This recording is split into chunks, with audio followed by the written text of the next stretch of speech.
उन्होंने बोला कि जब मैं जाने लगी कि धन्यवाद इंस्पेक्टर साहिबा तो मतलब सर मैं बताऊं तो मैंने न्यूज़पेपर नहीं पढ़े हालांकि मैंने इंटरव्यू के दौरान पढ़े थे। वो अंतिम सफलता की खुशी अगर पापा को देनी है तो बिल्कुल मुझे इतना तो करना ही पड़ेगा। मतलब आधा घंटे में मेरा मन थोड़ा मतलब परेशान सा हो जाता है, तो फिर मैं किचन में जाकर अपना कुकिंग को देखती हूँ। नमस्ते, स्प्रिंट लाइव देख रहे हैं और हमारे साथ यूपी पीसीएस में 16वीं रैंक हासिल करने वाली प्रतीक्षा मैम है। तो सबसे पहले आपको नायब तहसीलदार बनने के लिए ढेर सारी शुभकामनाएं। धन्यवाद सर। मैम, सबसे पहले आप हमारे व्यूअर्स को ये बताइए कि आपने अपनी प्रारंभिक शिक्षा दीक्षा कहाँ से हासिल की? सर मेरी प्राथमिक शिक्षा मेरी गृह जनपद की इगलास तहसील से ही हुई है और 10th तक मैं मतलब अच्छी क्वालिटी की मेरी रही थी एजुकेशन। फिर उसके बाद मतलब एक मुझे एवरेज स्टूडेंट आप कह सकते हैं। फिर उसके बाद सर मैंने 2021 में अभी डीएलएड भी कंप्लीट किया। ओके मैम, दूसरा सवाल ये था मेरा कि जैसे यूपी पीसीएस की तैयारी और लोग करना चाहेंगे तो एक जो टॉपर हैं उन लोगों से सीखने को उनको मिलता है, वो लोग वीडियो भी देखेंगे, तो आप उनको क्या सजेस्ट करना चाहेंगे? जो 24 घंटे होते उसमें कैसे अपना टाइम टेबल बनाए, कैसे क्या करना होता है?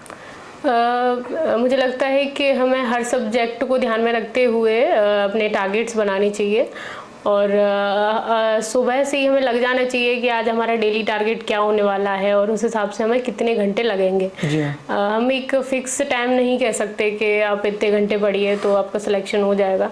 हालांकि मैं अपनी लाइफ में काफ़ी मस्त मौला रही हूँ मैं टाइम की परवाह नहीं करती। मतलब कई लोग टॉपर्स बताते हैं कि हमने 19 घंटे लगातार पढ़ाई करते थे, 17 घंटे केवल खाना खाने के लिए उठते थे या सोने के लिए जाते थे, लेकिन फिर पढ़ाई शुरू कर, कुछ ऐसा भी करना पड़ता है? स्ट्रिक्ट एकदम? नो सर, असल में दिमाग का मुझे लगता है कि फ्रेश रहना भी काफ़ी ज़रूरी है और चूंकि मेरी हॉबी भी कुकिंग रही है तो मैं अक्सर क्या करती हूँ कि जब भी मेरा मतलब काफ़ी मतलब आधा घंटे में मेरा मन थोड़ा मतलब परेशान सा हो जाता है, तो फिर मैं किचन में जाकर अपना कुकिंग को देखती हूँ, खाना पकाती हूँ, दूसरों को खिलाती हूँ।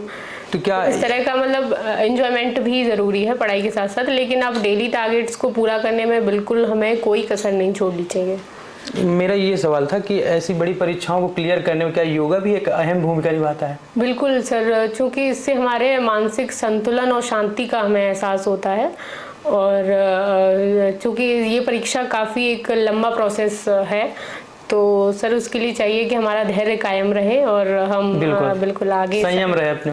बिल्कुल सर, मानसिक शांति के साथ हम आगे बढ़ते रहें। मैम, ये आप तो ये क्या आप कर रहे थे? अरे मैम को कर रहे थे, आप क्या देखते हैं? मैं आपका कैमरे की तरफ देख के जी। ये मैम आपका यूपी पीसीएस में पहला अटेम्प्ट था? सर मेरा ये दूसरा प्रयास है। पहले प्रयास में मैं मेंस तक पहुंची थी लेकिन मेरा मेंस नहीं हो पाया था। दोस्तों, वीडियो के बीच में रोककर आपको बताना चाहेंगे कि इस वक्त ओसवाल पब्लिकेशन के तरफ से हमारे पास 2 बुक्स हैं जिसका हमारी टीम ने पहले रिव्यू किया, फिर आपके सामने ला रहे हैं। पहली बुक है हमारे पास एनसीईआरटी की जियोग्राफी की, जो क्लास 6 से 12 तक का पूरा इंक्लूडेड कोर्स है। कई बार होता है कि क्लास 6 से लेकर क्लास 12 के लिए अलग अलग बुक्स होती हैं, लेकिन सारी चीज़ें जो मतलब महत्वपूर्ण होती हैं एग्जाम के पर्पज से उसको इसमें एक में ही इंक्लूड किया गया है। और दूसरी इसकी खास बात है, जो ओल्ड और न्यू एनसीईआरटी है उसके सारे जो विषय हैं उनको कवर किया गया है। और दूसरी बुक हमारे पास है एक ओसवाल पब्लिकेशन की तरफ से 28 ईयर्स यूपीएससी, जिसमें सिविल सर्विसेज के लिए जो बच्चे तैयारी करते हैं उनके लिए एक खास बुक है। कई बार होता है कि जो अलग अलग मॉडल पेपर होते हैं जो एग्जाम हो चुके हैं यूपीएससी के, उसके पेपर मिलना मुश्किल हो जाता है, लेकिन वो सारे क्वेश्चन पेपर एक में इंक्लूड किए गए हैं। और इस बुक की खास बात बताऊं कि जो लोग 2023 में यूपीएससी की तैयारी करेंगे उनके लिए तो बहुत ही खास बुक है, क्योंकि इसके पहले जितने भी पेपर हो चुके हैं यूपीएससी के उस सारे पेपर इंक्लूड हैं। दूसरी बात, इसमें मास्टर प्लान भी दिए गए हैं कैसे आप तैयारी कर सकते हैं, और ये लोगों के लिए बहुत ही महत्वपूर्ण है। चूँकि मेरी आंसर राइटिंग प्रैक्टिस में थोड़ी सी कमी रही थी और ये मेरा दूसरा प्रयास है जिसमें मैं अंतिम सफलता प्राप्त की मैंने। मतलब दूसरी बार जब आपने क्लियर किया तो उससे तुलना की होगी तो पता चला कि मतलब आपने राइटिंग स्किल में कुछ कमियां नजर आई? सर मुझे वो उसी टाइम पे नज़र आ गई थी जिस टाइम पे मैंने एग्ज़ाम्स लिखे थे कि कहीं ना कहीं मेरे एग्ज़ाम क्वालिटी आंसर्स नहीं है उसमें। तो फिर मैंने अपने अनुभवों से सीखा और आंसर राइटिंग प्रैक्टिस भी की। CSM जो कि सिविल सर्विस मार्गदर्शिका है अलीगढ़ में, तो उससे हम जुड़े रहते हैं। राजवीर सर, पंकज सर, रिंकू भैया, तो इन सब के मार्गदर्शन में मैंने आंसर राइटिंग अच्छे से की। और एक चीज़ मैं और कहना चाहूँगी कि अगर आपको जैसे कि बाहर से भी कहीं हेल्प लेनी ऑनलाइन जैसे लोग, जी जी बिल्कुल, जैसे कि दृष्टि IAS से मैं जुड़ी थी, तो 2 महीने के लिए मैंने मेंस की आंसर राइटिंग मतलब कोर्स लिया था। जी मैम। तो उसका भी काफ़ी रोल है मेरी सफलता में। मैम आपका मीडियम कौन सा था? सर मेरा हिंदी माध्यम। कई बार होता है ना कि मतलब जब 4 लोग बैठे चर्चा होती है ना कि हिंदी मीडियम के लोगों का सिलेक्शन बहुत कम होता है, तो उसके लिए क्या कहना चाहेंगे जो लोग हिंदी मीडियम से तैयारी करते हैं, क्योंकि आपने भी हिंदी मीडियम से ही क्लियर किया है? सर मुझे माध्यम का ऐसा कोई महत्वपूर्ण योगदान लगता नहीं है। हालांकि थोड़ा बहुत हम मान सकते हैं, लेकिन ऐसा नहीं बोल सकते कि हिंदी माध्यम का सिलेक्शन नहीं होता। आप UPSC में भी देख लीजिए, मिस्टर रवि कुमार सिहाग राजस्थान से, जी जी क्या नाम है उनका, दिव्या करके है ना वो, तो आप उन्हें देखिए कि UPSC में भी हिंदी माध्यम से सिलेक्शन हो रहे हैं। और इस रिजल्ट में हम देखते हैं तो भी हमें हिंदी माध्यम से काफ़ी रिजल्ट देखने को मिले हैं इस बार। तो हिंदी माध्यम का मुझे ऐसा कोई मतलब बड़ा इशू लगा नहीं कभी। मैम जब आपने फॉर्म भरा फाइनल हुआ था तो उसमें आपने किन पदों को प्राथमिकता दी थी? सर मेरा पहला रहा था डिप्टी कलेक्टर, और दूसरा डिप्टी SP, तीसरे पे मेरा BDO था, और NT। तो अब आप नायब तहसीलदार के पद पर चयनित हुआ है आपका? जी। Okay ma'am.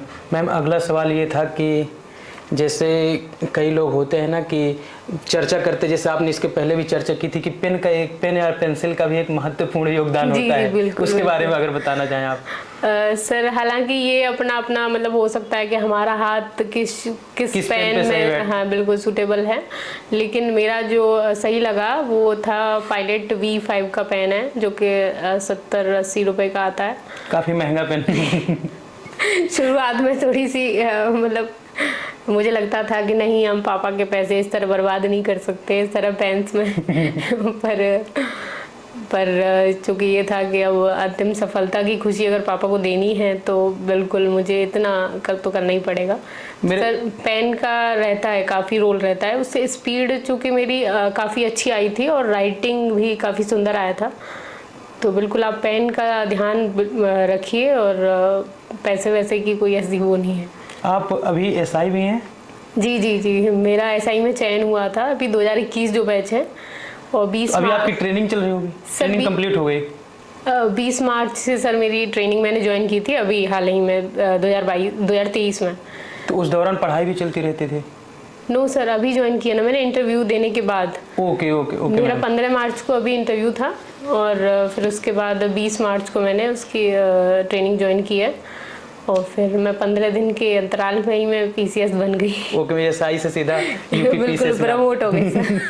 मैम लास्ट में मतलब विस्तार से चर्चा करना चाहूँगी, आपने जब इंटरव्यू दिया था UP PCS के लिए, वहाँ पे कैसे सवाल होते हैं, क्योंकि जिज्ञासा होती है लोगों के अंदर, कैसे क्या पूछा जाता है? चूँकि मैंने बताया कि मैं SI के पद पर चयनित हूँ, तो मेरा जो पूरा इंटरव्यू था वो SI ओरिएंटेड ही रहा था, पुलिस से रिलेटेड। जी पुलिस से रिलेटेड रहा था। वो काफ़ी प्रभावित भी हुए थे जब उन्हें पता चला कि मैं SI के पद पर चयनित हूँ। तो चूँकि पूरा इंटरव्यू फिर मैं पहला सवाल क्या था मैम? सर पहले सवाल की अगर हम बात करें तो चूँकि मेरा कोड था 101, तो सविता अग्रवाल मैम का बोर्ड था। Okay ma'am. तो उन्होंने पूछा कि शगुन में 101, 51 इस तरह के रुपए क्यों दिए जाते हैं, मतलब एक क्यों जोड़ा जाता है उनमें। हाँ, तो मैंने कहा मैम ये शुभ माना जाता है। कि क्यों शुभ माना जाता है, आप मतलब वैज्ञानिक कारण क्या है? विस्तार से लोग जवाब चाहते थे। बिल्कुल, तो इसके लिए मैंने क्षमा मांगी कि मुझे इसका वैज्ञानिक कारण नहीं पता है। तो जैसे सवाल पूछा जाता है और आपको जवाब नहीं आता है, तो क्या उस पर तर्क वितर्क करना चाहिए, या मतलब उसमें सॉरी बोल के आगे बढ़ जाना चाहिए? बिल्कुल सर, सॉरी बोल के आगे बढ़ना चाहिए, क्योंकि यही हमारी ईमानदारी सत्यनिष्ठा का परिचय होता है। तो जिसका जवाब हमें पूर्ण रूप से नहीं आता तो ज़रूरी है कि हम क्षमा मांगकर बिल्कुल पोलाइटली तरीके से हम उस पर क्षमा मांगे। और कोई सवाल जो आप शेयर करना चाहें दर्शकों से? जी, एक तो ये था कि चूँकि मैं एसआई हूँ, तो फिर क्या आप एसआई हैं और एक अपराधी को न्यायालय तक ले जा रही हैं, और बीच में एक नेता की कॉल आती है, दबाव बनता है आप पर कि अब अपराधी को न्यायालय तक नहीं ले जाएंगी, उसे सज़ा नहीं मतलब मिलनी चाहिए, आप बीच में ही उसे उतार दीजिए। तो इस तरह के परिस्थिति में आप क्या करेंगी? तो मेरा एक सीधा साधा जवाब था कि सर, मैं इस तरह के कोई भी काम नहीं करूँगी जो कि नियम के विरुद्ध हो। मैं नियमानुसार कार्रवाई करूँगी और इस तरह के दबाव को हम हैंडल करेंगे। तो ये रहा था। और लास्ट में फिर उन्होंने बोला कि जब मैं जाने लगी कि धन्यवाद इंस्पेक्टर साहिबा। तो मतलब उधर से जवाब आया कि धन्यवाद इंस्पेक्टर साहिबा। जी जी जी, जब मतलब मैं जाने लगी थी, जब मेरा इंटरव्यू समाप्त हो गया, तो धन्यवाद इंस्पेक्टर साहिबा। तो काफ़ी खुशनुमा माहौल बन चुका था मन में, तो उस टाइम। अलग ही खुशी रही होगी, क्योंकि हाव भाव से ही पता चल गया होगा। मैम, जैसे आपने यूपीपीसीएस क्लियर किया है, तो उसके पहले आप किसी के मतलब वीडियोज वगैरह ऑनलाइन देखते थे जिनसे मतलब सीख मिले कुछ, या टॉपर्स वगैरह के? जी, जो भी यूपीएससी टॉपर्स रहते थे, मैं उनकी स्ट्रेटजी देखती थी, बुक लिस्ट, और जैसे कि आपके स्टूडेंट चैनल पे और आपका एस्पायरेंट लाइफ चैनल पे इस तरह के टॉपर्स वीडियोस आते हैं, तो मैं उनके द्वारा मोटिवेशन भी लेती थी। तो ये मेरे सर एक पार्ट रहा। मैम, प्री और मेंस में समय अंतराल आई थिंक 3 महीने का होता है। जी, तो जी, क्या मतलब मेंस, क्योंकि मेंस थोड़ा सा गंभीर विषय हो जाता है प्री से, तो 3 महीने सफिशिएंट होता है? सर, मुझे लगता है सफिशिएंट तो हम नहीं कह सकते, क्योंकि इसमें आंसर राइटिंग हमें दिन रात करनी पड़ती है। कम से कम 6-7 घंटे हमें आंसर राइटिंग को देने पड़ते हैं। इसको विस्तार से आप बताएं हमारे व्यूअर्स को, कैसे आप? सर, प्रीलिम्स के लिए ज़रूरी है कि एनसीईआरटीज़ को पढ़ें हम, जिससे हमारा बेसिक स्ट्रॉन्ग होता है। और फिर उसके बाद हमें स्टैंडर्ड बुक्स देखनी चाहिए, और फिर 3-4 रीडिंग के बाद ज़रूरी है कि हम नोट्स बनाना स्टार्ट करें। फिर उसके बाद नोट्स का ही मल्टीपल रिवीजन चलता है, और एक लूसेंट करके एक बुक आती है। तो मेरी तैयारी में उसका एक काफ़ी रोल रहा है। मुझे लगता है कि उसको एग्ज़ाम से पहले एकदम रट देना चाहिए। मैम, नोट्स बनाने का भी कोई अगर आप तरीका बताना चाहें, कुछ अलग तरीका? वो सर, जब हम 3-4 रीडिंग कर लेते हैं तो हमें पता चल जाता है कि कौन सी चीज़ें ठीक हैं, कौन सी एग्ज़ाम में नहीं आने वाली हैं। तो उस हिसाब से हम फिर शॉर्ट नोट्स हम बनाना स्टार्ट करते हैं, जो कि मैं जैसे कि मैं अगर बता भी देती हूँ तो भी हम अपने अनुभव से ही सीखते हैं, किसी के बताने से हम नोट्स नहीं बना सकते। बिल्कुल। मैम, आपका जैसे न्यूज़पेपर में एक कहते हैं संपादकीय पेज होता है, जो कि यूपीपीसी से यूपीएससी के बच्चों के लिए मतलब ज़रूरी होता है पढ़ना, तो आप भी पढ़ते थे? हाँ सर, मैं बताऊँ तो मैंने न्यूज़पेपर नहीं पढ़ी। हालांकि मैंने इंटरव्यू के दौरान पढ़े थे, क्योंकि वहाँ पर इस तरह के व्यूज़ पूछे जाते हैं और काफ़ी करंट से अपडेटेड भी रहना पड़ता है। लेकिन प्री और मेंस के टाइम पे मैंने कोई भी परिस्थिति मान लीजिए, लेकिन मैं नहीं पढ़ पाई, न्यूज़पेपर नहीं पढ़ पाई। लेकिन उसके लिए विज़न का एक आता है, मीन्स 365 करके आता है, तो उसमें मुझे लगता है कि उससे करंट वगैरह का ये सब हो जाता है। बाकी संपादकीय मैंने इंटरव्यू के दौरान ही पढ़े थे। कई लोग होते हैं मतलब शिकायत होती है, पैसों की शिकायत होती है, मतलब पढ़ाई में कि पढ़ाई नहीं कर पाए, घर में रहकर उनको कोई अच्छी कोचिंग नहीं मिल पाई है। तो आपने घर में रह के पढ़ाई की या कोचिंग संस्थान में जाके? सर, जो भी किताबों को पढ़ना और नोट्स बनाना था वो मैंने खुद से ही किया। और लेकिन मैं यहाँ पर अलीगढ़ में एक सिविल सर्विस मार्गदर्शिका करके एक संस्था है जिससे मैं जुड़ी रही हूँ, और आदरणीय पंकज सर, राजवीर सर और रिंकू भैया, इन सभी का काफ़ी सहयोग रहा है मेरी सफलता में। जिससे ये बिल्कुल एक निःशुल्क संस्था है, जिससे कि आप जुड़े रहते हैं, आपको क्लास भी अटेंड कर सकते हैं और टेस्ट सीरीज़ आपको फ्री में उपलब्ध कराई जाती हैं। तो सर, मैं यहाँ से जुड़ी रही थी और डेली अप डाउन का मेरा रहता था यहाँ से इगलास से अलीगढ़। तो सर, इस तरह मैंने मैनेज किया।